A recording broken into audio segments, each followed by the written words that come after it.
오늘 우리에게 주신 하나님의 말씀은 사무엘상 25장 36절에서 44절까지의 말씀입니다. 구약성경 사무엘상 25장 36절에서 44절까지의 말씀, 저와 여러분이 한 절씩 교독하도록 하겠습니다. 36절부터 제가 읽겠습니다. 아비가일이 나발에게 돌아와 보니 그는 자기 집에서 왕이나 차릴 만한 술잔치를 베풀고 취할 대로 취하여서 흥겨운 기분이 되어 있었다. 그래서 아비가일은 다음날 아침이 밝을 때까지 큰 일이든 작은 일이든 나발에게 아무 말도 하지 않았다. 아침이 되어 나발이 술에서 깨었을 때에 그의 아내는 그동안에 있었던 일을 모두 그에게 말하였다. 그러자 그는 갑자기 심장이 멎고 몸이 돌처럼 굳어졌다. 열흘쯤 지났을 때에 주님께서 나발을 치시니 그가 죽었다. 나발이 죽었다는 소문을 듣고 다윗이 말하였다.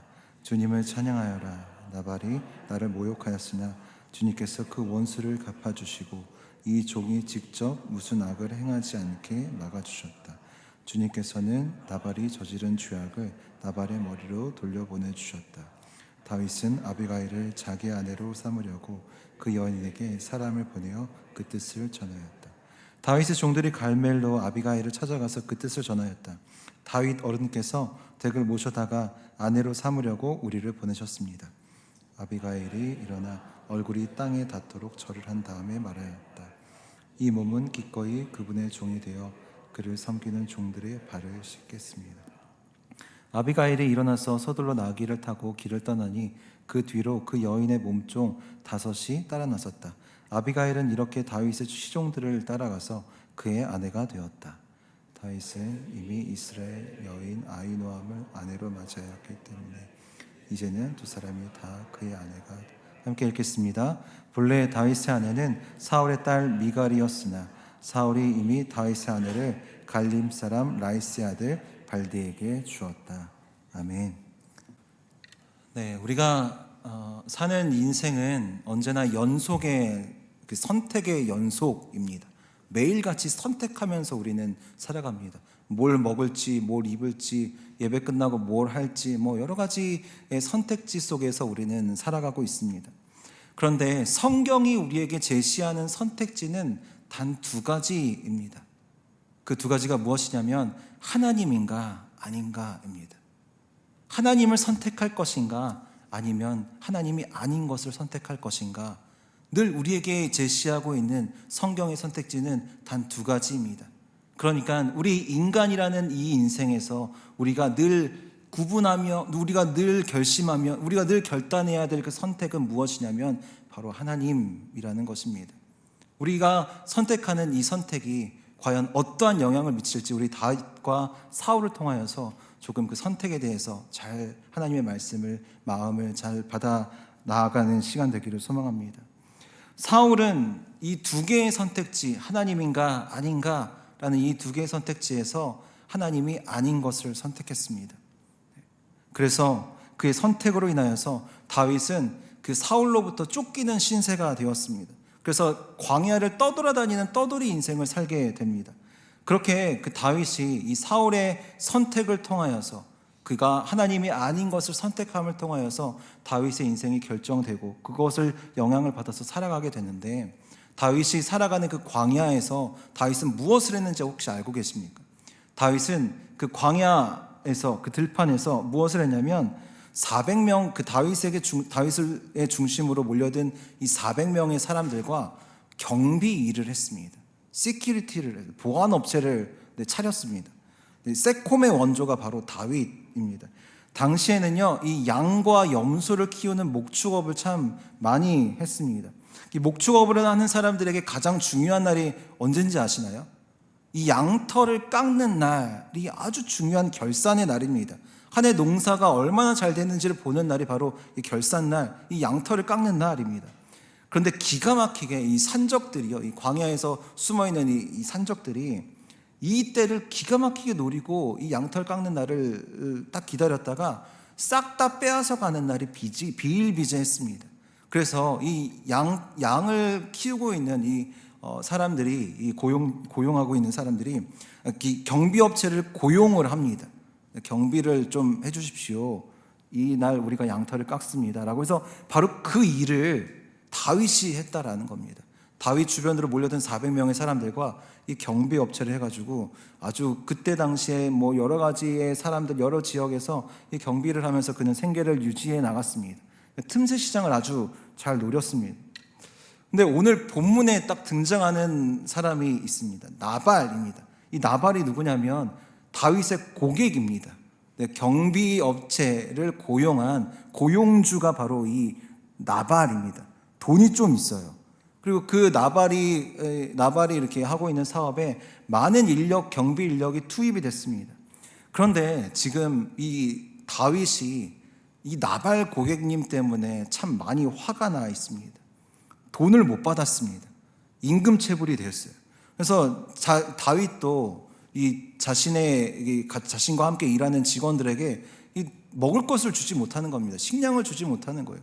그래서 이 전전긍긍하다가 이 다윗이 나발에게 아주 좀 이렇게 잘 갖춰진 이렇게 좀 친절한 나이스한 직원들을 좀 보냅니다. 그래서 나발에게 우리가 이만큼 돈을 못 받았습니다. 돈 좀 주세요라고 나발에게 이렇게 이야기를 합니다.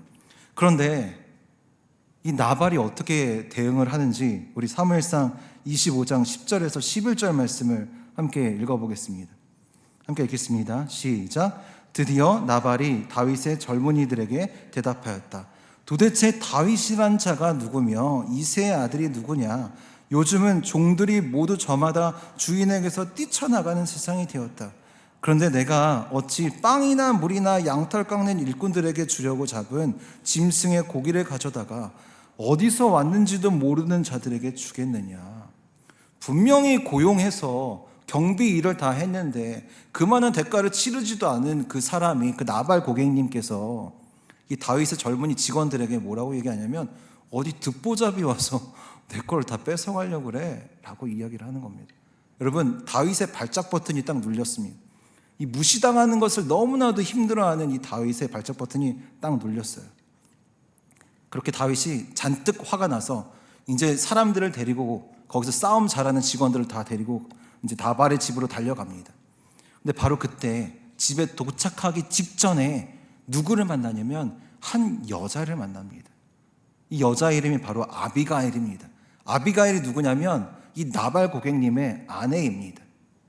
이 아비가일은 눈에 불을 켜고 지금 잔뜩 분노에 차 있는 이 다윗을 막아섭니다. 그리고 그 앞에 납작 엎드려서 뭐라고 얘기하냐면 제가 그 죄값을 받겠습니다.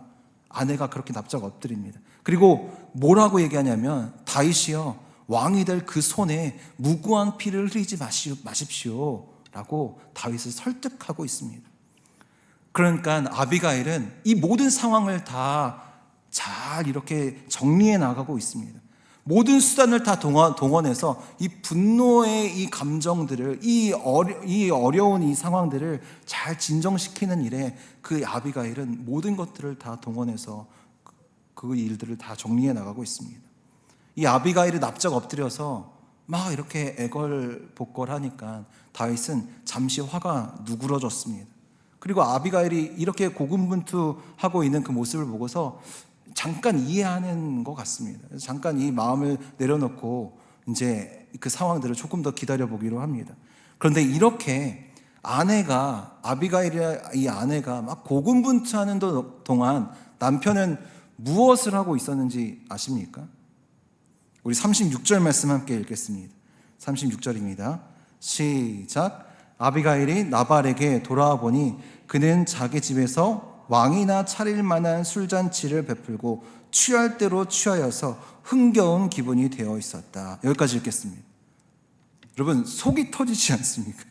이 열불이 나는 상황입니다. 지금 나발은요, 왕급의 파티, 왕이나 왕이 차릴 만한 술잔치를 베풀었다라고 얘기합니다. 근데 성경이 이렇게 표현하는 그 이유가 무엇이냐면 지금 나발이 자기 자신을 어떻게 생각하는지 보여주는 키워드로 제시하고 있는 겁니다.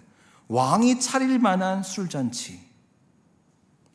나발은요, 자기 자신을 왕으로 생각하고 있습니다. 사울 앞에서는 막 아부하면서 아첨하면서 굽신거리는 수하일 뿐이지만 자기의 홈그라운드, 자기 집에서는 왕인 것입니다. 늘 자신의 킹덤을 건설하는 게 이 사람의 목표입니다. 뭐든지 다 왕처럼 해야 합니다. 왕 같아 보여야 되고요. 왕정도는 돼야, 왕급은 돼야 그제서야 만족하고 기뻐하는 사람이라는 것을 이 하나의 키워드로 우리에게 보여주고 있는 겁니다. 세상에서 있어 보이는 건 다 그대로 해야 합니다. 다 가져야 직성이 풀리는 사람입니다. 근데 우리도 그런 성향이 조금은 있지 않아요? 그 사람이 이 브랜드를 입으면 나도 입어보고 싶고, 그리고 그 사람이 이 정도 급의 차를 타면 나도 이 정도는 타봐야 되지. 이 말은 세상의 기준과 가치에 우리가 갇혀 있는 모습이 우리에게도 있다라는 겁니다. 그리고 동시에 철저한 비교 의식 가운데 우리가 사로잡혀 있기도 하다라는 겁니다. 그래서 내가 그 사람처럼 살면, 내가 그와 함께 어깨를 견줄 만한 그런 수준에 도달하면 그때야 비로소 내 마음에 흡족함이 있고 기쁨을 누리고 만족감을 느끼는 그러한 모습이 우리에게도 있다라는 겁니다. 예전부터 청년들 중에 카푸어 많이 들어보셨죠? 카푸어들이 그렇게 많다고 합니다. 좋은 외제차 한 대 사서 월급의 거의 한 90%를 다 할부금을 다 갖다 바치면서 삽니다. 왜 그렇습니까? 왕과 같은 차를 타고 싶은 겁니다. 킹카를 타서요, 킹카가 되고 싶은 겁니다. 그렇게 내 인생의 왕으로서 군림하고 싶은 그런 마음들을 다 가지고 있는 겁니다. 인생에 무엇이 중요한지, 어디서부터 그 기쁨이 참 기쁨이 흘러나오는지를 모르기 때문에 이렇게 세상의 가치와 세상의 기쁨에 갇혀서 살아가고 있다는 겁니다.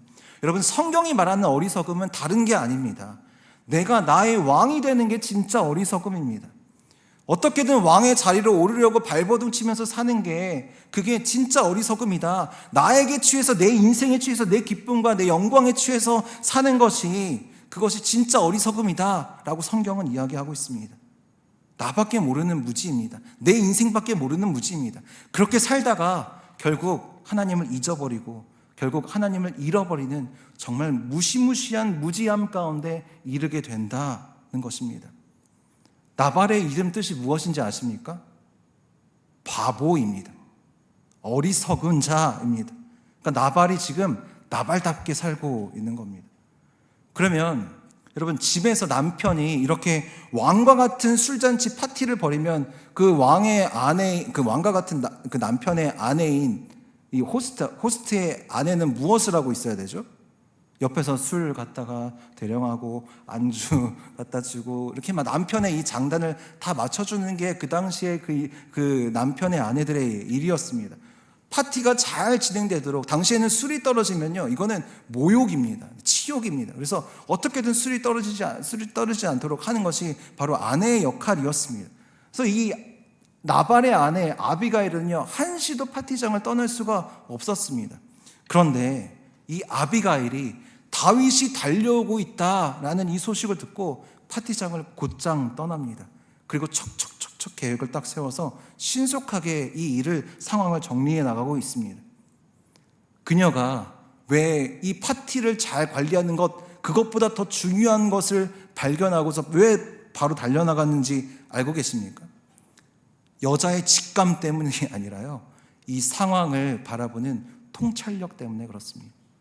이 상황에서 무엇이 더 중요한지, 무엇을 선택해야 되는지를 정확하게 알고 있었기 때문에 그녀는 이 파티장을 곧장 뛰쳐나가서 계획을 세우고 바로 다윗에게 달려가서 엎드린 것입니다.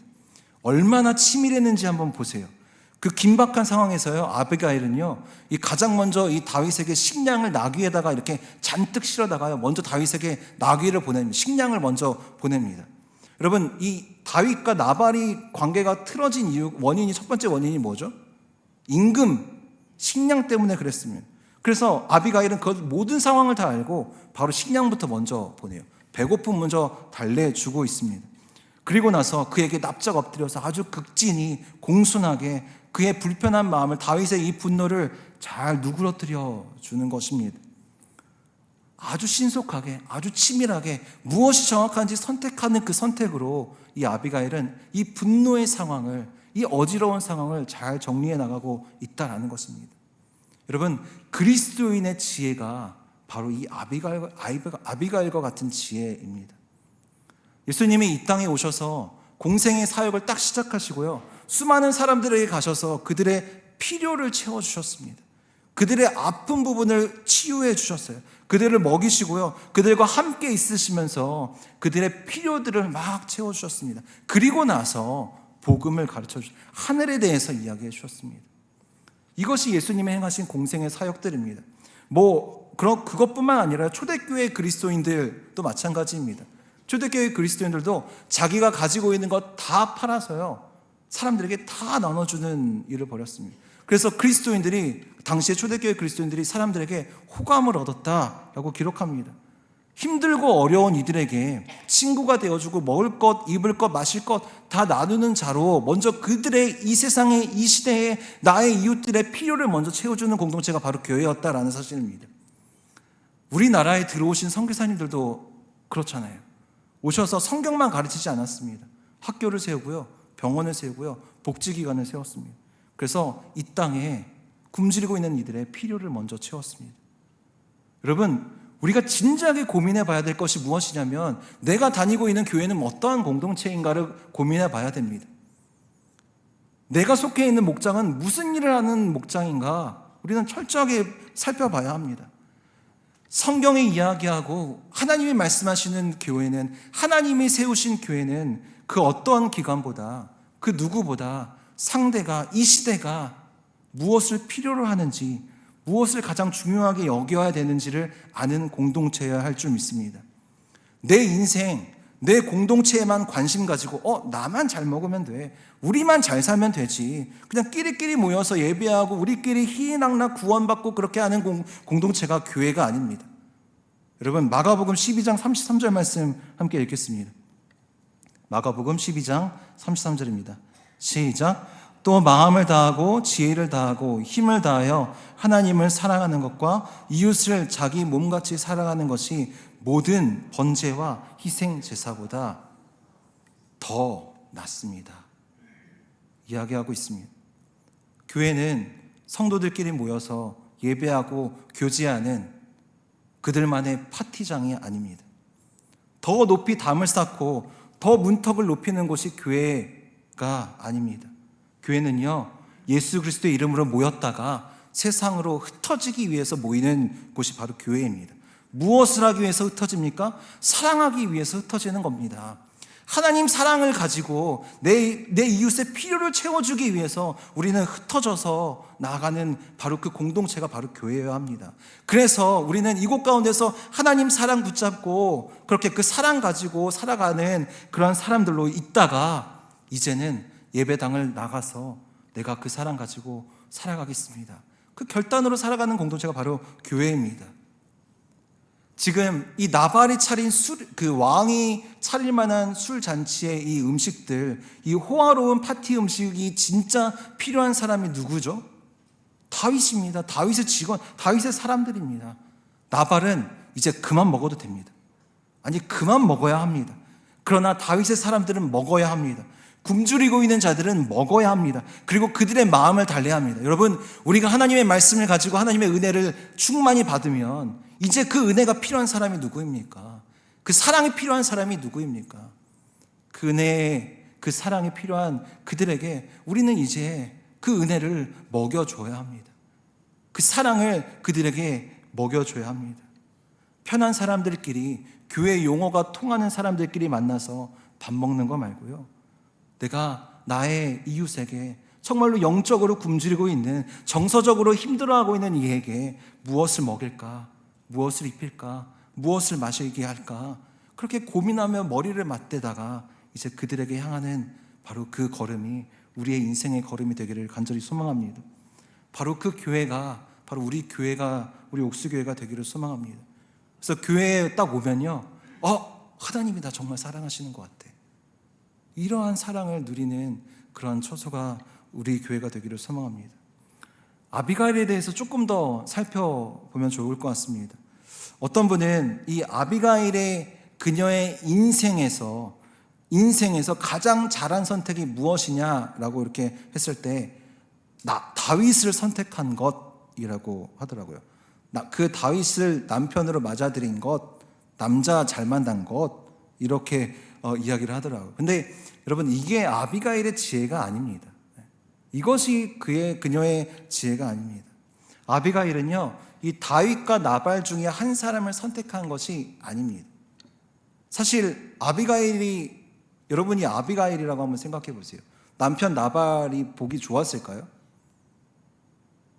좀 이렇게 너그러운 마음이신가요? 아비가일은 분명히 나발을 보기 싫었을 겁니다. 꼴도 보기 싫었을 거예요. 그래서 미워했을 겁니다. 그러면 다윗이 나발을 막 죽이러 달려왔을 때 그 아비가일은 뭐 하고 있으면 되죠? 가만히 딱 있으면 됩니다.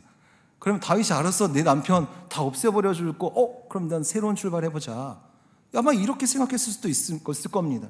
그런데 아비가일은 어떻게 했습니까? 필사적으로 다윗을 막아섰습니다. 왜 그랬을까요? 왜 그녀는 이 나발을 죽이려고 온 다윗을 왜 막아섰을까요? 아비가일은 하나님이 아닌 선택을 보고 싶지 않았습니다. 하나님이 원하시고 하나님이 기뻐하시지 않는, 원하시지 않는 그 선택을 그는 보고 싶지 않았습니다. 그러니까 그는요, 다윗을 선택하고 다윗의 편에 들거나 아니면 이 나발 편을 들거나 이러한 선택을 한 것이 아니라 이 아비가일은요, 하나님을 선택한 것입니다. 지금 마주한 상황과 내 감정, 내 이 미움, 내 분노를 선택한 것이 아니라 언제나 하나님을 선택하고 있는 것입니다. 내가 기뻐하고 내가 원하는 것을 선택하는 것이 아니라 하나님이 기뻐하시고 하나님이 원하시는 바로 그것을 선택한 것이 이 아비가일의 지혜 중에 지혜라는 사실입니다. 언제 어디서나 결국 하나님을 선택하는 것, 바로 이 지혜가 곧 우리의 지혜여야 할 줄 믿습니다. 아내 아비가일은요, 온 힘을 다해서 선택한 결정을 지키면서 살아가고자 그렇게 노력했습니다. 그런데 지금 남편은 여전히 뭘 하고 있습니까? 술독에 빠져 있습니다. 이 모습을 보면 어떻습니까? 또 열불이 막 나죠.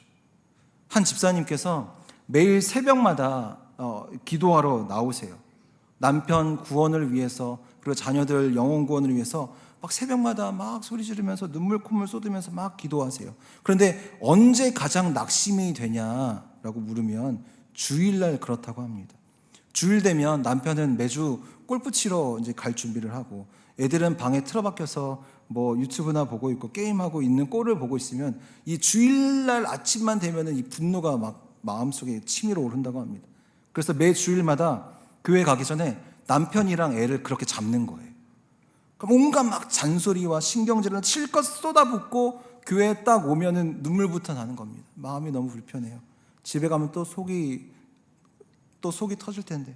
그러고 나서 또 집에 갔더니 남편은 또 골프 치고 와가지고 술 마시고 또 누워있고, 그 아이들은 또 막 여러 가지 뭐 시켜먹고 또 이렇게 있는 거, 그거 보면 또 속이 터져서 또 신경질하고 또 온갖 또 잔소리를 내뱉는 겁니다.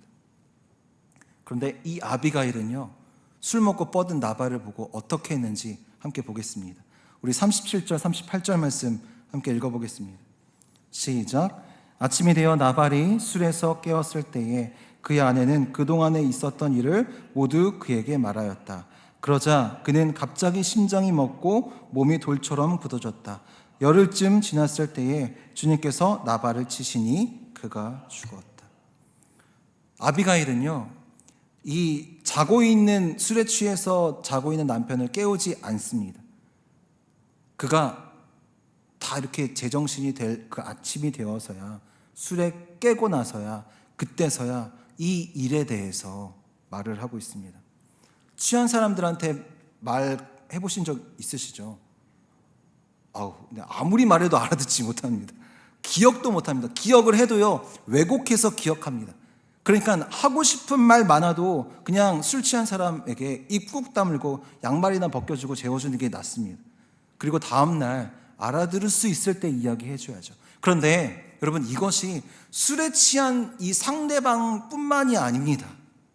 내 감정에 아주 고주망티로 취해 있는 나 자신에게도 마찬가지입니다. 내 감정이 이만큼 차오른 상태에서 막 쏟아내면 내 분노, 내 억울함이 더욱 증폭되어서 쏟아낼 수밖에 없습니다. 그래서 말하다가 점점 내 감정에 막 취하게 되는 거죠. 그러면 본질이 흐려지고 술에 취한 것보다 더 위험하게 됩니다. 그래서 아비가일은 자기 자신도 그리고 남편도 서로 정확하고 명확할 때 이야기를 할 수 있도록 기다린 것입니다. 그리고 아침이 되었어요. 그리고 아비가일은 차분하게 그 전날 그날 밤에 있었던 일에 대해서 나발에게 이야기합니다. 이러했습니다. 그러자 37절 말씀에 그 이야기를 듣고 나발이 이렇게 됩니다. 그러자 그는 갑자기 심장이 멎고 몸이 돌처럼 굳어졌다. 심근경색인지 심장마비인지 뇌출혈인지는 모르겠습니다. 근데 전신마비가 온 것입니다. 지나친 음주가 이만큼 무섭습니다, 여러분. 내가 술을 먹는 게 아니라 술이 나를 잡아먹는 겁니다. 그런데 여러분, 이 부분에 개역개정은 어떤 단어를 꺼내 들었냐면 낙담이라고 했습니다. 이 나발을 보고서요, 몸이 굳어지고 그가 낙담하여 라고 했습니다. 여러분, 히브리어 원어로 이 낙담이라는 단어를 보니까 마음이 죽었다라고 기록하고 있습니다. 그러니까 나발은요, 이미 몸이 막 굳기 전에 이미 마음이 죽은 사람입니다.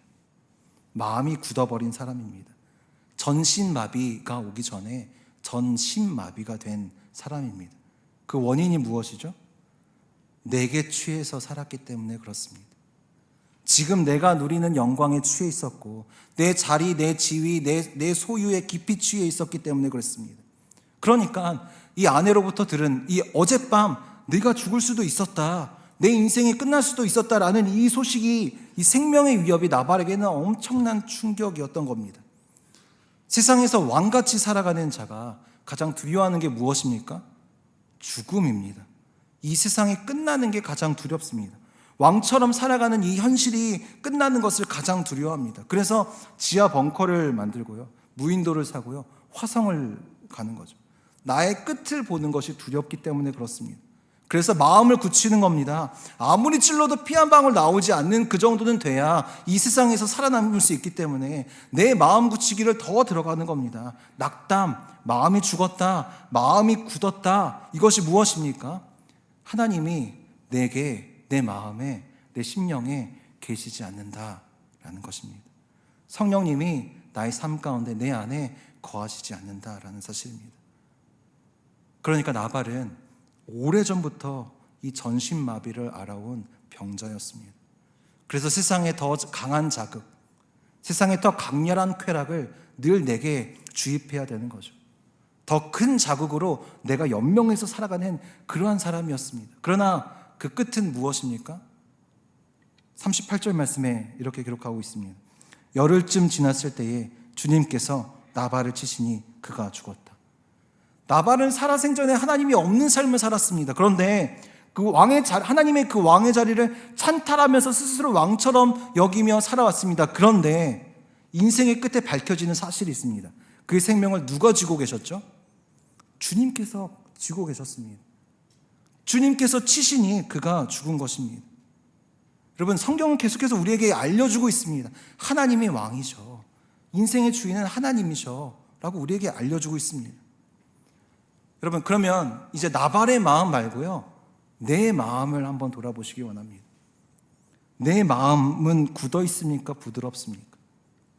내 인생의 왕은 하나님으로 모시고 살아가고 있습니까? 아니면 우리가 그 하나님의 자리를, 그 왕의 자리를 찬탈하여 빼앗아서 우리가 하나님의 자리를 차지하며 살아가고 있습니까? 여러분, 굳은 마음, 그 죽은 마음을 살리는 길은요, 단 하나입니다. 굳어져 버린 우리의 마음을요, 살리는 길은 유일합니다. 우리 이 말씀을 통하여서 우리의 굳은 마음에 그 영적인 박동을 받으시길 원합니다. 우리 에스겔서 36장 26절에서 27절 말씀입니다. 함께 한 목소리로 읽겠습니다. 시작. 너희에게 새로운 마음을 주고 너희 속에 새로운 영을 넣어주며 너희 몸에서 돌같이 굳은 마음을 없애고 살갗처럼 부드러운 마음을 주며 너희 속에 내 영을 두어 너희가 나의 모든 율례대로 행동하게 하겠다. 그러면 너희가 내 모든 규례를 지키고 실천할 것이다. 아멘이십니까? 성령님이, 하나님이, 그 예수님이 우리 마음 가운데 오시면 굳은 마음이 없어지고 부드러운 살갗처럼 변한다 라고 에스겔 선지자는 우리에게 이야기하고 있습니다. 하나님의 영이 우리에게 오셔야 우리는 하나님의 말씀대로 살아가는, 하나님을 선택하는 하나님의 자녀가 될 수 있다는 것입니다. 그러면 이 인생이 끝나도 더 이상 죽음이 두렵지 않습니다. 이 인생이 끝나는 것 더 이상 두렵지 않습니다. 지금 현실에 집착하지 않을 수 있습니다. 그리고 그 부드러운 마음을 가지고 내 주위에 있는 사람들과 그 따뜻한 사랑을 함께 온기를 나눌 수 있는 그런 인생을 우리가 살아갈 수 있습니다. 찌르면 피가 나와야죠. 그래야 살아있는 겁니다. 그래야 함께 아파하고 함께 우는 그러한 성도로서, 그러한 사람으로 우리는 이 세상을 살아갈 수 있다는 것입니다. 우리 39절 40절 말씀 함께 읽겠습니다. 시작. 나발이 죽었다는 소문을 듣고 다윗이 말하였다. 주님을 찬양하여라. 나발이 나를 모욕하였으나 주님께서 그 원수를 갚아주시고 이 종이 직접 무슨 악을 행하지 않게 막아주셨다. 주님께서는 나발이 저지른 죄악을 나발의 머리로 돌려보내주셨다. 다윗은 아비가일을 자기 아내로 삼으려고 그 여인에게 사람을 보내어 그 뜻을 전하였다. 다윗의 종들이 갈멜로 아비가일을 찾아가서 그 뜻을 전하였다. 다윗 어른께서 댁을 모셔다가 아내로 삼으려고 우리를 보내셨습니다. 여러분, 나발이 죽었다라는 소식을 듣고 다윗이 무엇을 깨달았냐면 두 가지를 깨달았습니다. 역시 내 인생의 왕은 하나님이셨구나. 하나님이 내 모든 것을 다 알고 책임져 주시는구나. 다시 한번 깨닫게 되는 겁니다. 그 두 번째는 무엇이냐면 하나님이 나에게 악한 일을 행하지 않게 하셨구나. 하나님이 아닌 것을 선택하지 않게 하셨구나. 다윗은 바로 이것을 깨닫게 됩니다. 분노를 선택하여서 나발을 향하여서 막 달려가였던 다윗이 결국 하나님을 선택하고 나서 깨달은 것이 바로 이것입니다. 하나님, 내 인생 책임져 주시는구나. 하나님이 나를 하나님이 아닌 것을 선택하지 않게 하셨구나. 여러분, 여기에는요 아주 놀라운 믿음의 원리, 선택의 원리가 담겨 있습니다. 내가 하나님을 믿는 내가 하나님을 선택하면, 하나님의 말씀을 선택하고 그분의 뜻을 선택하면요, 내 옆에 있는 사람도 하나님을 선택할 가능성이 압도적으로 높아지는 겁니다. 자기에게 취해 살던 사람 옆에서 끊임없이 하나님을 선택하는 모습을 보여주고, 늘 아무것도 없는 그 사람 옆에서 사랑을 선택하고 공의를 선택하고 주님의 말씀을 선택하고 나의 선택을 통하여서 그에게 하나님을 보여줄 수 있는 그 선택이 우리에게 반드시 있어야 되는 겁니다. 그래야 그 사람도 하나님을 선택하는 그 선택의 기로에 놓이게 되는 것이죠. 이게 바로 교회이자 이게 바로 그리스도인의 선한 영향력입니다. 그리고 바로 이것이 아비가일을 통하여 또한 다윗의 모습을 통하여 우리가 깨닫게 되는 그리스도인의 지혜입니다. 우리 41절 42절 말씀 함께 읽겠습니다. 시작. 아비가일이 일어나 얼굴이 땅에 닿도록 절을 한 다음에 말하였다. 이 몸은 기꺼이 그분의 종이 되어 그를 섬기는 종들의 발을 씻겠습니다. 아비가일이 일어나서 서둘러 나귀를 타고 길을 떠나니 그 뒤로 그 여인의 몸종 5이 따라 나섰다. 아비가일은 이렇게 다윗의 시종들을 따라가서 그의 아내가 되었다. 다윗이 아비가일에게 사람을 보내어서 청혼을 합니다. 그리고 아비가일은 다윗의 청혼을 받아들입니다. 그런데 42절 말씀을 보니까 어떻게 기록하냐면 아비가일이 일어나서 서둘러 나귀를 타고 길을 떠나니 그의 아내가 되었다라고 기록합니다. 마치 다윗의 청혼을 기다렸다는 듯 아비가일은 다윗의 아내가 됩니다. 여러분, 세상의 시선으로 한번 보시면, 우리의 시선으로 보면 아비가일은요 남편이 방금 죽었습니다. 죽자마자 다른 남자랑 결혼한 비윤리적이고 파렴치한 여자입니다. 그런데 잘 생각해 보면 사실 다윗의 아내가 되는 것 엄청나게 힘든 일입니다. 또 다른 측면으로요, 지독하게 힘겨운 결혼 생활이 될 수 있습니다. 그러나 아비가일은 혼자 자유롭게 살지 않고요, 다윗의 아내가 되기로 결정합니다. 어떻게 이렇게 서둘러서 결정할 만큼, 뛰어나가서 일어나서 바로 나귀를 타갈 만큼 망설임 없이 그는 다윗의 아내가 되기로 결정할 수 있었겠습니까? 왜냐하면 이 아비가일의 결정은요, 이 선택은요, 단순히 남편을 갈아치우는 선택이 아니었기 때문에 그렇습니다. 그녀의 결단은요, 그녀의 선택은요, 하나님의 의를 선택한 것이고 하나님의 뜻을 이루는 결단이었습니다. 그래서 서둘러 간 것입니다. 지체할 필요가 없었던 것입니다. 다윗이 하나님의 뜻을 받은 하나님의 사람, 부드러운 마음을 가진 이 땅에 그 왕이 세워지는 것을 이 아비가일은 함께 선택한 것입니다. 하나님의 원대한 계획을요, 아비가일은 그의 결혼 생활을 통하여서 다시 한 번 더 동참하겠습니다 라고 하나님께 자신의 인생을 드리는 선택을 한 것입니다. 여러분, 우리가 하는 선택도, 우리가 하는 결정도 바로 이와 같기를 소망합니다. 순간의 이익과 일시적인 수익, 아까 원목자님께서 기도하실 때 이러한 고백을 하셨는데, 내 이익과 내 수익을 위해서가 아니라 하나님의 말씀과 하나님의 뜻 안에서 결정하는 인생 살게 하소서. 바로 이 고백이 우리 모두의 고백이 되어야 합니다. 중대한 일이든 아주 작고 사소한 것이든 모든 것 위에 하나님의 원대한 그 계획이, 그 비전이 우리 안에 선택되어지고 결정되어지는 그 인생을 바로 우리가 살아야 할 줄 믿습니다. 이제 마지막입니다. 우리 43절, 44절 읽겠습니다. 시작. 다윗은 이미 이스라엘 여인 아히노암을 아내로 맞이하였기 때문에 이제는 두 사람이 다 그의 아내가 되었다. 본래 다윗의 아내는 사울의 딸 미갈이었으나 사울이 이미 다윗의 아내를 갈림 사람 라이스의 아들 발디에게 주었다. 다윗이 또 아내를 맞이합니다. 이 사무엘상 25장 안에서만 봐도 두 번이나 다윗의 결혼을 언급하고 있습니다. 이것이 무엇을 의미하냐면 다윗이 이제 왕이 될 날이 얼마 남지 않았다라는 것을 우리에게 보여주고 있는 겁니다. 그래서 하나님이 그의 가정을 다져가시고요, 그의 기반을 다져가고 계십니다. 그의 왕조와 그의 나라를 하나님께서 하나하나 한 사람 한 사람들을 통하여서 다져가고 계시는 걸 보여주고 있습니다. 그런데 여기서 궁금증이 하나 있습니다. 그래서 그 궁금증을 바로 이 사무엘상 기자는요, 우리에게 이렇게 알려주고 있어요. 그러면 다윗이 첫 번째로 결혼한 그 여인 미갈은 어디 갔죠? 이 미갈이 누구냐면 사울의 둘째 딸입니다. 사울 왕의 둘째 딸이에요. 근데 이 궁금증에 대해서 44절에 이렇게 이야기해주고 있어요. 사울이 이 미갈을 발디에게 재혼시켰다라고 기록합니다. 이거 굳이 좀 필요하지 않은 본문인 것 같기도 합니다. 사울의 둘째 딸, 아내가 바뀔 수도 있죠. 그때 당시에 여러 여자들과 함께 결혼하고 이렇게 아내를 삼았다는 게 뻔하지 않습니까? 그런데 성경은 왜 이 이야기를 우리에게 들려주고 있냐면 여전히 사울은 하나님을 선택하지 않고 있다라는 것을 보여주고 있습니다.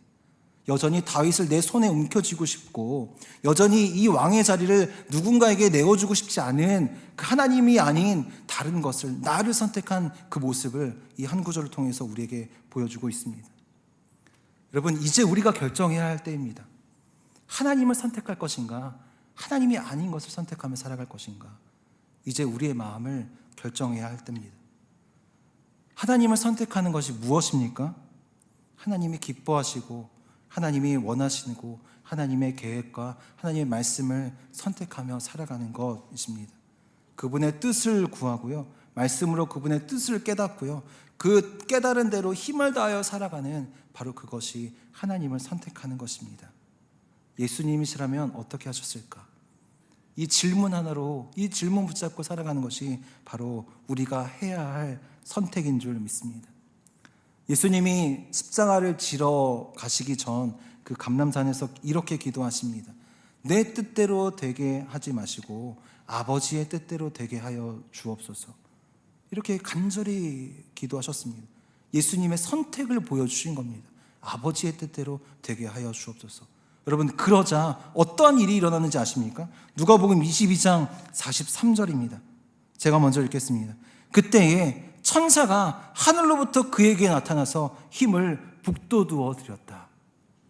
여러분들과 함께 읽겠습니다. 시작. 그때에 천사가 하늘로부터 그에게 나타나서 힘을 북돋우어 드렸다. 여러분, 우리가 하나님을 선택하면요, 하나님의 천사가 우리의 인생 가운데 나타나셔서 하나님의 손이, 하나님의 그 권능의 팔이 우리의 인생을 완전히 뒤덮어 주셔서 우리가 살아갈 힘을 북돋우어 주시는 하나님의 능력을 우리는 경험해야 할 줄 믿습니다. 하나님 선택하면요, 하나님의 천사가 나의 가정 가운데, 나의 인생 가운데, 우리의 교회 가운데, 이 세상 가운데 나타나서 하나님의 뜻대로 할 수 있도록, 하나님을 언제나 선택할 수 있도록 우리를 인도해 주리라 저는 믿습니다. 여러분도 이 사실을 이 진리를 믿으며 살아가며 언제나 하나님만을 선택하는 하나님의 자녀로 우리 모두가 살아가기를 간절히 축원합니다.